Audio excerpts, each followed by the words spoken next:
Chapter 77 Anamika के बारे में देवेश को भी पता चला। अब आगे यहाँ से चलो बेटा। मिसेज परमार ने सिद्धार्थ का हाथ पकड़ा और कहा, तुमने देखा ना, यह लड़की तुम्हारे प्यार के लायक नहीं है। इससे शादी करना का मतलब है कि तुम पूरी जिंदगी मजाक बनाकर रह जाओगी। वह लड़की कितनी यंग है, मगर वह इतनी फेमस म्यूजिशियन धुन है। कितनी लकी होगे उसके पेरेंट्स। राहुल की वाइफ ने एक गहरी सांस लेकर छोड़ा। किसकी बात कर रही हो तुम? मिसेज परमार ने पूछा सवाल और उसकी नज़रों का पीछा करने लगे। अरे वही जो स्टेज के बीच में खड़ी है, जिसके चेहरे पर कोई एक्सप्रेशन नहीं है, मगर वह उन सब में सबसे खूबसूरत है। राहुल की वाइफ ने पॉइंट करते हुए कहा, वह है धुन। तुमने देखा नहीं होगा। आते वक्त मिसेस परमार ने स्टेज पर खड़ी अनामिका को कोल्ड चेहरे को देखा और थोड़ा हैरान हो गई। वह फेमस म्यूजिशियन धुन है, तब तो परमार परिवार के लिए मुसीबत बन जाएगी। मैं हमेशा सोचती हूँ कि कौन ऐसा लकी लड़का होगा जो उससे शादी करेगा। मैंने तो सुना है कि कुछ इंटरटेनमेंट कंपनियां हैं जो उसे पियानो के लिए कंपटीशन के लिए करोड़ों रुपए देने के लिए तैयार है, मगर उसे कोई इंटरेस्ट नहीं था। उसे अपने कहा कि उसे पैसों की ज़रूरत नहीं है। राहुल की वाइफ ने मिसेज परमार को शौक हो और कंफ्यूज दोनों कर दिया। उन्हें लापास्ट में लगता था कि अनामिका बस शो ऑफ करती है और उनसे कोई टैलेंट नहीं है और सबके सामने वह कोल्ड चेहरा बना कर रहती है। लेकिन अब समझ में आ गया कि वह सबसे काबिल थी। उसकी जो ऑफेंस में एरोगेंस उसकी टैलेंट की वजह से थी। वह कितनी बेवकूफ़ थी जो असली हीरो को नहीं पहचान पाई। समर्थ ने भी स्टेज पर खड़ी अनामिका की तरफ देखा और वह कितनी खूबसूरत थी और भीड़ में एक तारे की तरह चमक रही थी। और युविका उसके कंपैरिजन में बिल्कुल फीकी पड़ चुकी थी। वह बस एक एवरेज लड़की थी जिसमें कुछ भी स्पेशल नहीं था। उसे समझ ही नहीं आ रहा था कि उसने इस लड़की में पहले क्या पसंद किया था। समर्थ अपनी मॉम के साथ वहां से चला गया। युविका ने स्टेज पर से यह बात नोटिस की और वह समर्थ और उसकी मॉम को रोकना चाहती थी, लेकिन भीड़ उसे माफ़ी मांगने के लिए कह रही थी और जाने को कोई रास्ता नहीं था। मदन मेहता और मीना मेहता का भी बहुत मजाक उड़ाया जा रहा था और वह लोग बहुत बेइज्जती महसूस कर रहे थे, इसलिए उन्हें जल्द से जल्द यहाँ से बाहर जाना था। तुमने किसी इंसान की काम को चोरी किया है और उसे पार्शल फ़ायदा उठाया है। तुम्हें जो सज़ा मिलनी चाहिए ना। अनामिका ने कोल्ड आवाज़ में कहा, अपने के लिए एक वकील तैयार कर लेना। अनामिका की बात सुनकर युवकार ने मुंह खोला, मगर वह स्पीचलेस थी। उसके मुंह से एक शब्द भी नहीं निकल रहे थे। लोग अभी भी उसे माफ़ी मांगने के लिए कह रहे थे। जब उसने देखा कि उसके पेरेंट्स को भी लोग भला बुरा कहने लगे तो उसकी आंखों से आंसू में बाहर बहने लगी और उसने अनामिका के सामने हाथ जोड़कर कहा, मैं माफ़ी मांगती हूँ, मुझसे गलती हो गई। इतना कहकर वह भीड़ के बीच से निकलकर दौड़ते हुए स्टेज की ओर नीचे उतरी और बाहर भाग गई और वह बर्दाश्त नहीं कर सकती थी। उसे भागता हुआ देखकर मदन मेहता और मीना मेहता भी उसके पीछे पीछे चले गए। वहीं इस बाकी सारे लोगों ने अनामिका को घेर लिया। धुन, मैंने अभी अभी एक म्यूजिक पीस कंपोज किया है, क्या आप मुझे गाइड करेंगी? हेलो, मेरा नाम दिया है, मैं इस कंपोजिट में थर्ड आई हूँ। क्या मैं कुछ दिनों तक आपसे सीखना चाहती हूँ? मास्टर धुन, आपकी इम्प्रेशन बहुत ही अच्छी थी, मैं उसे पूरी तरह से खो गई थी। मैं आपकी लायक फ़ैन हूँ, क्या मैं आपकी धुन बजा सकती हूँ? आपका म्यूजिक बहुत ही ब्यूटीफुल होता है और हम जैसे बहुत सारे फैंस के लिए वह बहुत ही बड़ी बात है। मास्टर धुन, हम आपके बहुत ही पसंद करते हैं, क्या आप मुझे एक ऑटोग्राफ देंगी? क्या मैं आपके साथ एक फ़ोटो ले सकती हूँ? फैंस ने पूरी तरह से अनामिका को घेर लिया था। वो बेचैन और उम्मीद भरी आंखों से उसे देखे जा रही थी। अपने पेरेंट्स को थोड़ी दूरी पर खड़ा देखकर अनामिका ने जेटली कहा, मुझे कुछ मैटर अटेंड करने हैं, प्लीज़। मैं आज यहाँ आई थी, इस बारे में आप लोग भूल जाइए। No problem. अगर आप हमारी धुन कह रही है तो हम किसी के सामने कुछ नहीं बोलेंगे। अगर किसी ने हमसे पूछा कि धून की उम्र क्या है, एज क्या है, जेंडर क्या है, तो हम बिल्कुल किसी को नहीं बताएंगे और कहेंगे हमें नहीं पता। अब टोटली राइट धून, आप चिंता मत कीजिए। क्या हम आपके कुछ नए ट्यून सुन सकते हैं? आपके फैंस इंतजार कर रहे हैं। यह सुनकर अनामिका ने हल्का सा मुस्कुराया कर कहा, मैं जल्द से जल्द कोई नई धुन कंपोजिट करूंगी तो आप लोगों को जरूर सुनाऊंगी। यह सुनकर भीड़ के बीच में खुशी के लहर दौड़ गई और उन्होंने साइड हटकर अनामिका को आगे जाने का रास्ता दे दिया। होस्ट ने अनाउंस किया कि इवेंट खत्म हो गया है और भीड़ गायब होने लगी। अनामिका अपने पेरेंट्स के पास पहुंची और उनकी एक्साइटमेंट देखकर उसने मुस्कुरा कर कहा, चलिए गाड़ी में बात करते हैं। Okay sure. सिया जी जितनी शौक थी कि उनकी बेटी इतनी बड़ी पियानो मास्टर है। कई दिनों पहले उनका बेटा रुद्र पियानो की एक कंपोजिशन के लिए धुन को करोड़ों रुपए देने के लिए तैयार था, मगर धुन ने मना कर दिया। उसके बाद से ही रुद्र हमेशा कंप्लेंट करता रहता है कि धुन बहुत ही एरोगेंट है, लेकिन किसने सोचा था कि रुद्र जैसे एरोगेंट इंसान बोलता रहता है वह उसकी खुद की बहन होगी। यह काफ़ी इंटरेस्टिंग बात है कि वही जब फैंस की भीड़ में धुन को श्रावण जी और उनकी वाइफ जी के साथ से जाते हुए देखा तो उन्हें काफ़ी जलन फील हुआ। लोग सही कहते हैं,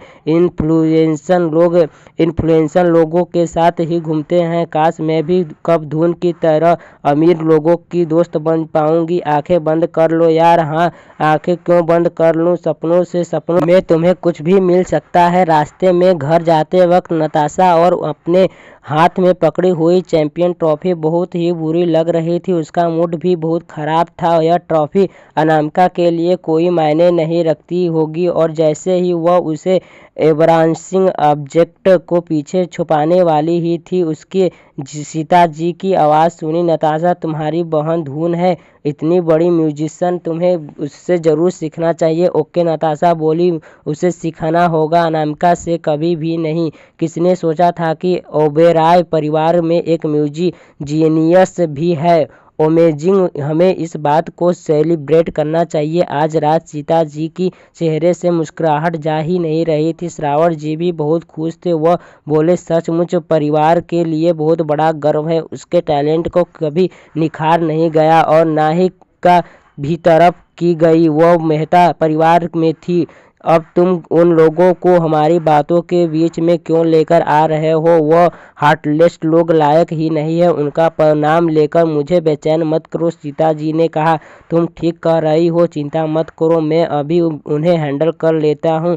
इतना कहकर श्रावण जी ने अपना फ़ोन निकाला और दूसरी तरफ से कॉल उठाते ही वह बोले, सबको बता दो कि आज वो मेहता परिवार के साथ बिजनेस करेगा। वो ओबेरॉय परिवार का दुश्मन होगा। उनकी हिम्मत कैसे हुई उनकी प्यारी बेटी को परेशान करने की? वह उन्हें अब मुंबई में रहने नहीं देंगे। नताशा को हमेशा अपने ऊपर प्राउड फील होता है, लेकिन उसने कभी उम्मीद भी नहीं की थी कि अनामिका उससे बेहतर होगी, इसलिए वह यह बात एक्सेप्ट नहीं कर पा रही थी। इस वक्त उसे दिल में जलन हो रहा था, फ्रस्ट्रेशन भरी हुई थी। उसने कई गहरी सांस ली अपने आप को शांत करने के लिए, लेकिन यह बहुत ही मुश्किल था। वहीं दूसरी तरफ श्री ऋषि ने CIA के ऑफिस का दरवाज़ा नॉक किया और बिना एडवांस किए परमिशन के अंदर आते हुए बोला, सर मुझे बहुत बड़ी खबर मिली है। मैडम धून है बहुत ही फेमस म्यूजिशियन और म्यूजिक जीनियस, पियानो वर्ल्ड के में लोग भगवान मानते हैं। यह सुनकर देवांश ने हैरानी से ऊपर देखा, लेकिन उसके चेहरे पर एक प्यारी सी मुस्कुराहट थी। उसकी गर्लफ्रेंड कभी भी उसे निराश नहीं करती, हमेशा उसे हैरान ही कर देती है। ना सिर्फ इतनी कम उम्र में एक सेलिब्रेट डॉक्टर है, बल्कि एक पियानो मास्टर भी है। और कौन सी बात है जो उसके बारे में नहीं जानता? आज Anamika ma'am piano competition attend करने गई थी अपनी फैमिली के साथ। ऋषि ने पूरे इवेंट को डिटेल में देवांश को बताया। वही मेहता परिवार के घर युविका ने घर आकर अपने आप को रूम में लॉक कर दिया और कितना भी बुलाने पर बाहर नहीं आने से मना कर दिया। युविका क्या कर रही है? तुम्हें अवार्ड सेरेमनी में खुश होकर नहीं आना चाहिए था। क्या हुआ? तो हमने तुम्हारे लिए केक बनाया है और तुम्हारे वापस आने पर सेलिब्रेशन प्लान किया था। क्या तुम प्लीज़ दरवाज़ा खोल कर केक काटोगी? उसे देखकर तुम्हारे लिए कांग्रेचुलेशन लिखा हुआ था। यह सब सुनकर रूम के अंदर में कुछ टूटने की आवाज़ आई। जैसे ही वह उन्हें चुप करना चाहती है, जैसे सारी मैडम हैरान हो गई और जैसे ही उन्हें मदन मेहता और मीना मेहता को अंदर आते हुए देखा, वह जल्दी से उनके पास आकर छूने लगी। सर मैडम, वह अपनी बात खत्म कर पाती उससे पहले ही उन्होंने मदन मेहता और मीना मेहता को देखा, जो बहुत ही अजीब दिख रहे थे। उनके कपड़े हल्के फटे भी चुके थे, जैसे वह लोग वेटक्रुप्त होने वाले हों। सर मैडम, क्या हुआ? एवं अपने आप को रूम में लॉक कर लिया है और आप लोग इस तरह क्यों देख रहे हैं? क्या युविका को अवार्ड सेरेमनी में से अवार्ड लेकर घर नहीं आना चाहिए था? मुझे कोई ट्रॉफी नहीं दिखाई दे रही है। मैडम, क्या आप ठीक है? मीरा ऑलमोस्ट गिरने ही वाली थी तो 1 मिनट मेड ने जाकर उसे पकड़ लिया। यह मीरा मेहता को अपने पूरे शरीर की ताकत खत्म होती हुई महसूस हो रही थी और उसके सर में इतना दर्द था कि वह खड़ी भी नहीं हो पा रही थी। वह बोली, अवार्ड का नाम लेना बंद करो कभी। ठीक है मैम, मुझसे गलती हो गई, चलिए मैं आपको बैठाती हूँ। उस मैड ने जल्दी से मीरा मेहता को कागज पर बैठाया और उन दोनों को पानी दिया। मीना और मदन मेहता अपनी पूरी जिंदगी में आज से पहले इतने एम्बेरेस कभी नहीं हुए थे। मदन मेहता को समझ नहीं आ रहा था कि क्यों उसे युविका ने किसी और का काम चुराया, और वह भी अनामिका का। अब वह लोग सबके सामने मजाक बन चुके हुए थे। वह अनामिका मीरा इसके आगे कुछ नहीं बोल पाई। यह बात सुनकर नौकरानी को लगा कि उन लोगों का अनामिका के साथ फिर झगड़ा हुआ, इसलिए वह लोग उसे ब्लेम करने लगे। तो यह उसे बदतमीजी लड़की की ही गलती है, उसने आप लोगों को फिर से गुस्सा दिलाया और आपका अच्छा मूड और दिन दोनों खराब कर दिया। मैं समझ गई कि युविका के साथ जरूर कुछ हुआ है जब वह रोते हुए अंदर आई। यह सब उस लड़की की गलती है। यह सोचना चाहिए कि अगर आप लोग नहीं होते तो वह जिंदा भी नहीं होती। वह इतने अनग्रेटफुल है। सबसे पहले युविका ने किसी और का मकाम नहीं चुराया होता और उसे अपना नाम नहीं दिया होता तो आज वह स्टेज पर इतना इम्प्रेस नहीं हुई होती। और प्रॉब्लम यह है कि उसने हमें इस बारे में पहले नहीं बताया। अगर युविका ने यह बात उन्हें पहले बता दी होती तो वह लोग इतनी शान से अवार्ड सेरेमनी में जाते ही नहीं और ना ही सबकी नज़रों में एक बड़ा मजाक बनाते। वह मेड हैरान हो गई। युविका ने अनामिका का काम चुराया और उसकी वजह से उन्हें इम्प्रेसमेंट हुई। यह तो बहुत ही ऑकवर्ड था। किसी ने नहीं सोचा था कुछ ऐसा होगा। ठीक उसी वक्त मीरा का फ़ोन बजा और जब उसने देखा कि कॉलर आईडी पर मिसेज मेहरा लिखा हुआ था तो वह नर्वस हो गई, मगर फिर भी उसने मुस्कुराते के साथ कहा, हेलो मिसेज मेहरा।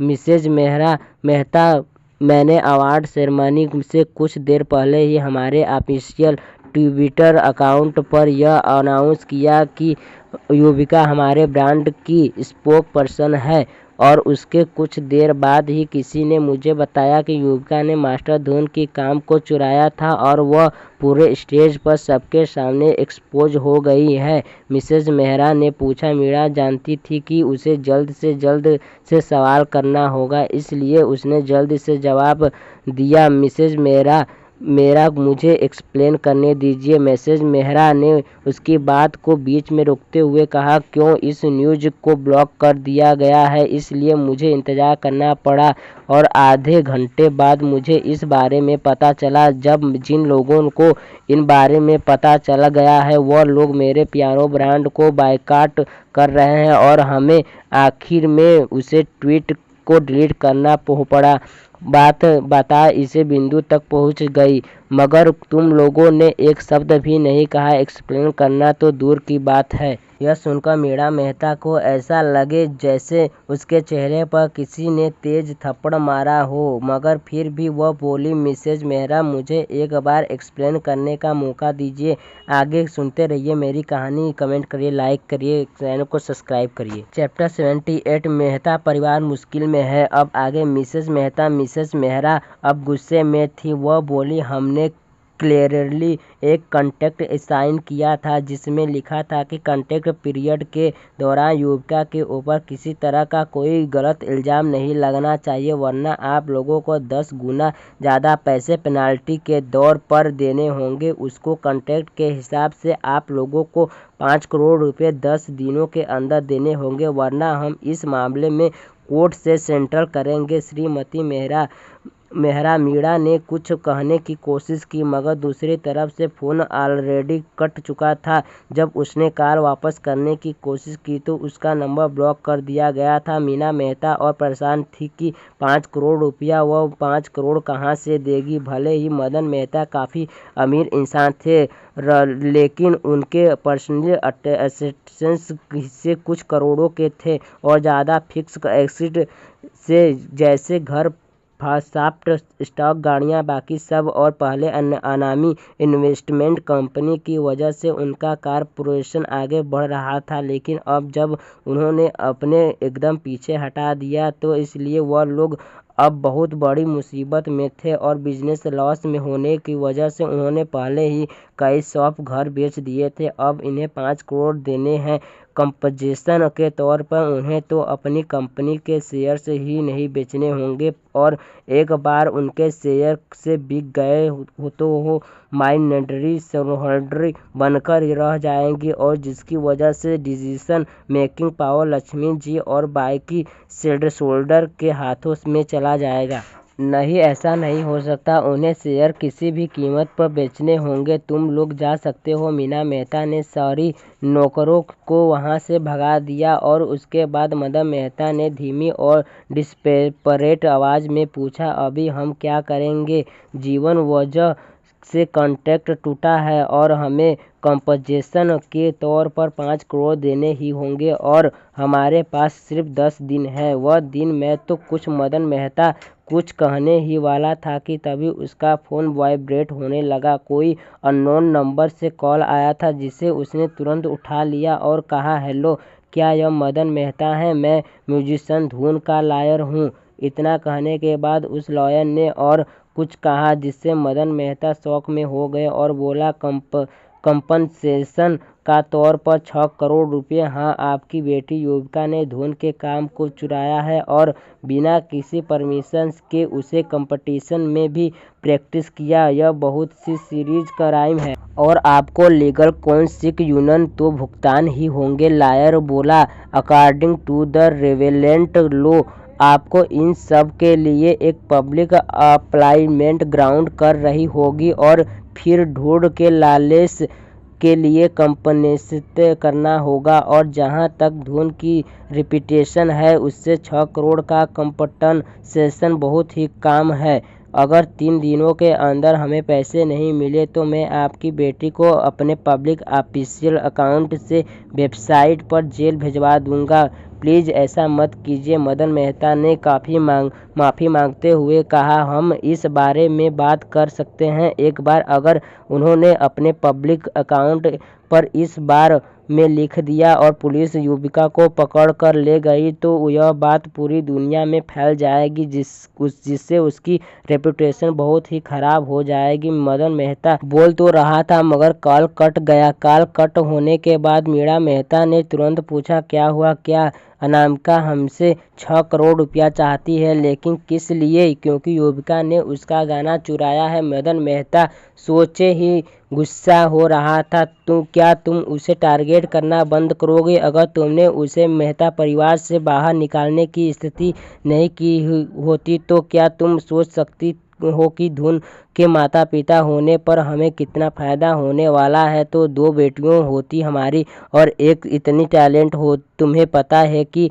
वह हमें कितना नाम, पैसा और शोहरत दिला सकती थी और कितने कनेक्शन जोड़ सकती थी। तो कितनी बुरी बात है कि रिग्रेट करने के लिए बहुत देर हो चुकी है। मुझे कैसे पता होता कि वह लड़की धून है। उसने कभी हमसे कभी कहा ही नहीं। मीरा मेहता गुस्से में बोली, यही प्रूफ करता है कि वह चाल चल रही थी। तुम्हारी माँ उससे सबसे ज़्यादा प्यार करती थी, लेकिन यह बात उसने तुम्हारी माँ से भी छुपाई। मीरा को पक्का यकीन था कि अगर लक्ष्मी जी को इस बारे में पता होता तो पक्का उन्हें बताती। काफ़ी खराब एक्सप्रेशन के साथ मदन मेहता सोफे पर बैठ गया। न सिर्फ उन्हें 5 करोड़ पेनाल्टी देनी थी, बल्कि 6 करोड़ कॉपीराइट इंफ्रिंजमेंट के भी देने थे, जो एक साथ मिलकर 10 करोड़ से भी ऊपर रकम की होती है। उनके पास इतना पैसा नहीं थे। हम क्या करें? लड़की से फिर से बात कर सकते हैं, शायद वह मान जाए,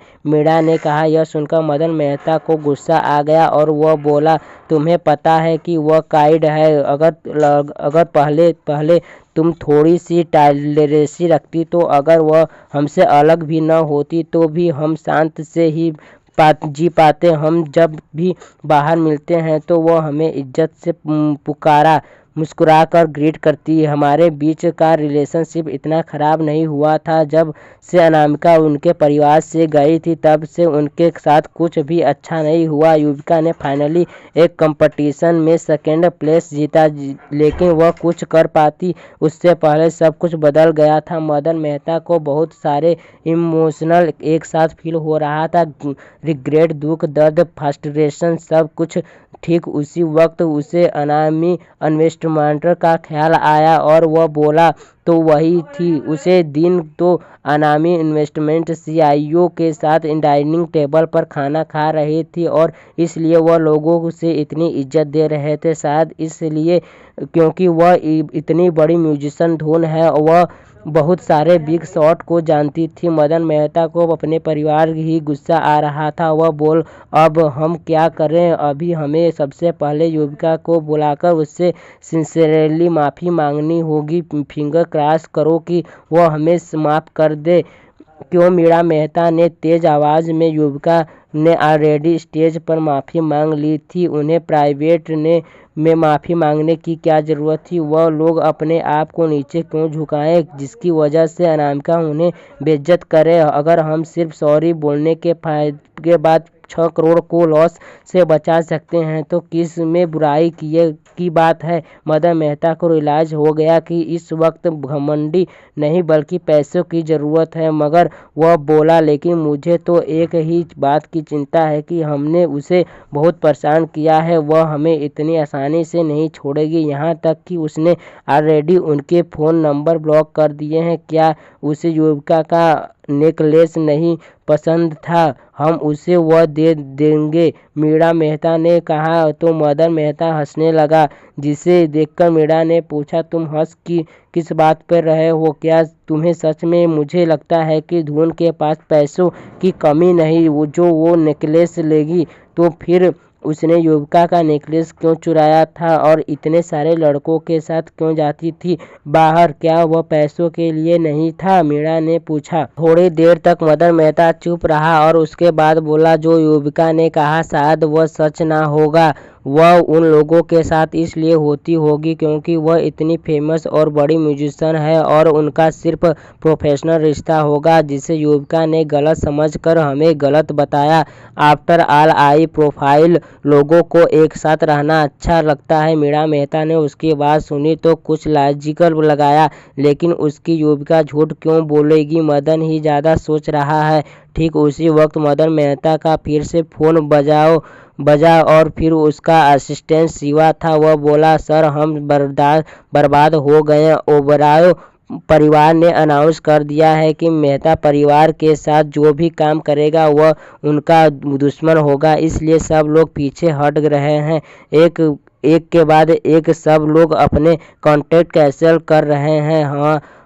हमारे सारे अगर ऐसा ही चलता रहा तो हमारी कंपनियां बकरीद हो जाएगी। यह सुनकर मदन मेहता हैरान हो गया और उसने कंपोजिशन में कहा, हमने तो ओबेरॉय परिवार का कुछ नहीं बिगाड़ा। क्या उन्होंने बताया कि वह लोग ऐसा क्यों कर रहे हैं? नहीं, उसका असिस्टेंट बोला। तो जाओ और पता लगाओ। मदन मेहता इस वक्त खोए हुए बच्चों की तरह हो गए थे। उनके और ओबेरॉय परिवार के बीच में कोई झगड़ा नहीं है और न ही आज ओवरलोड सेरेमनी उनके साथ हुआ। उन्होंने एक दूसरे से हेलो तक नहीं कहा, तो वह लोग उसे क्यों परेशान कर रहे हैं? चिंता मत कीजिए, मैं काम कर रहा हूँ, उसके असिस्टेंट ने कहा और कॉल कट कर दिया। लेकिन मदन मेहता को ऐसी फीलिंग आ रही थी कि उसका सब कुछ बर्बाद होने वाला है। ऐसा क्या हो सकता है कि ओबेरॉय परिवार ने यह एस्टीमेट अनामिका का वजह से दिया हो?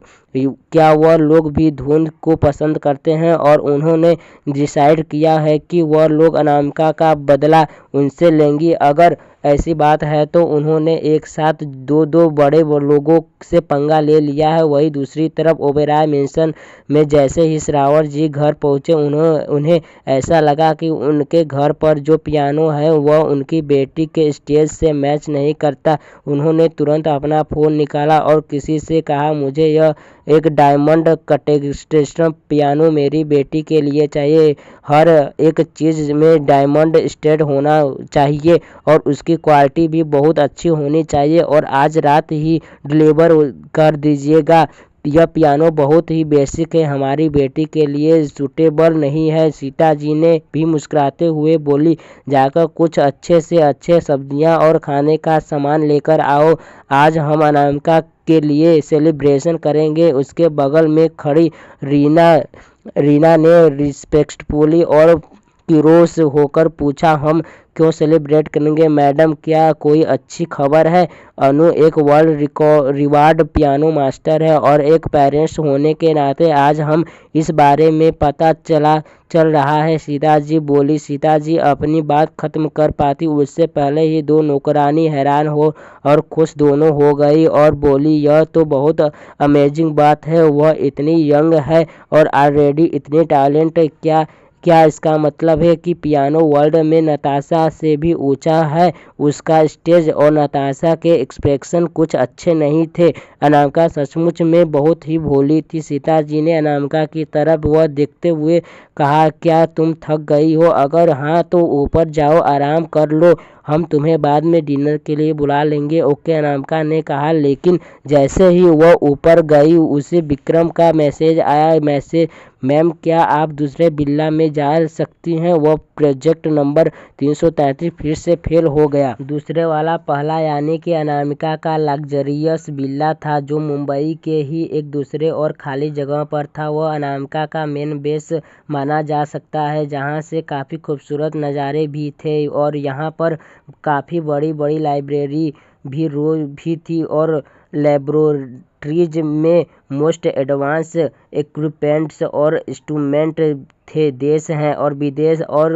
अनामिका के बहुत सारे मेडिकल एक्सपेरिमेंट वही कंप्लीट हुए थे। ए 333 एक रिसर्च प्रोजेक्ट था जो अल्जाइमर के लिए दवाइयाँ तैयार कर रहा था। यह दवाई अभी डॉक्टर या तो ठीक नहीं कर पाते थे या फिर दवाइयाँ के सहारे उन्हें जिंदा रखते थे और उन्होंने दवाइयाँ से भी पेशेंट की तकलीफ़ें धीरे धीरे बढ़ती जाती थी। अल्जाइमर की बीमारी को पूरी तरह ठीक करना मुश्किल था, इसलिए अनामिका यह दवाई तैयार कर रही थी। बॉस, यह प्रोजेक्ट बहुत ही महंगा है, क्या हम किसी दूसरे प्रोजेक्ट पर काम नहीं कर सकते? इस तरह पैसे बर्बाद करना अच्छी बात नहीं है, विक्रम ने कहा। मैं वहाँ थोड़ी देर में आता हूँ, अनामिका ने शांति से जवाब दिया। अच्छी बात है, क्या आप यहाँ आएंगे तो थोड़ा सा हॉट इजी हर्ब और टाइम डिफाइन मौसम बना देगी। ब्लैक मार्केट में बहुत सारे लोग जो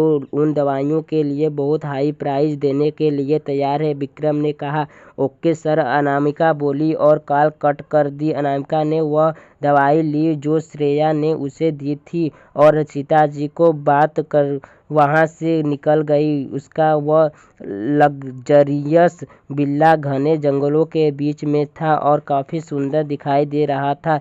जैसे ही घर के सामने खड़े बॉडीगार्ड अनामिका को आते हुए देखा तो वह काफ़ी एक्साइटेड और एक्सट्रेफुल टोन में बोले, आप फाइनली आ गई मैम। जैसे ही अनामिका में हॉल में पहुंची, विक्रम ऑलरेडी उसका इंतजार कर रहा था और बोला, बहुत वक्त हो गया है आपसे मिले हुए बॉस, आप पहले की तरह ही कोल्ड हैं। अनामिका ने कोल्ड नज़रों के साथ उसे देखा और बोलने लगती है कि तुम बहुत ही बोल्ड होते जा रहे हो। उसकी बात सुनकर विक्रम तुरंत डर गया और बोला, बिल्कुल नहीं, मैं कहाँ कुछ बोल रहा हूँ। आगे सुनते रहिए मेरी स्टोरी। लाइक करिए, कमेंट करिए, चैनल को सब्सक्राइब करिए।